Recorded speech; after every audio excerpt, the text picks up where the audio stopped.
Ikatlong lokasyon ng mga Hudyo sa Hilagang London ang inatake sa loob ng isang linggo, ika-6 sa wala pang isang buwan. Sabado ng gabi, inatake ng pambobomba gamit apoy ang isang sinagoga sa Harrow.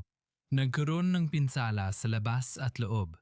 Kasunod ito ng tangkang pag-atake sa isa pang sinagoga sa Finchley na hindi nagdulot ng pinsala dahil hindi sumiklab ang mga bombang pampasunog at isang pag-ataking panununog laban sa isang kawanggawang Hudyo sa Hendon.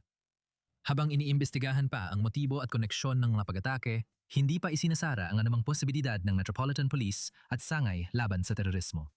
Dahil sa uri ng mga lugar at pagkakapareho ng mga krimen, nangungguna ang pulisyang kontra-terorismo sa investigasyon, suportado ng mga opisyal ng buong Met.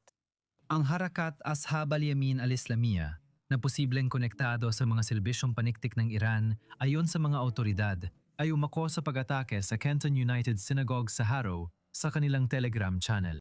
Inako rin nila ang responsibilidad sa mga paglitaw ng mga drone sa ibabaw ng Embahada ng Israel noong nakaraang linggo at sa pag-ataking panununog sa mga ambulansya ng Hatsala sa Golders Green noong isang buwan na nagresulta sa pagkakaso ng 4 na tao.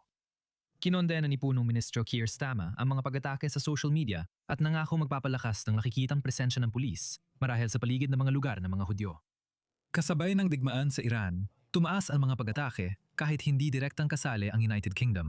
Mas naging maingat ang mga Hudyo sa Britanya matapos ang mga pag-atake noong Oktubre 7 at pagdami ng mga naiulat na insidenteng anti-Semitiko. Pero ngayon, ang kinakatakutan ay nagbabago na ang mga pag-atake mula sa pang-aabusong verbal, nagiging paninira ng ari-arian, hanggang sa aktual na pag-atake at karahasan.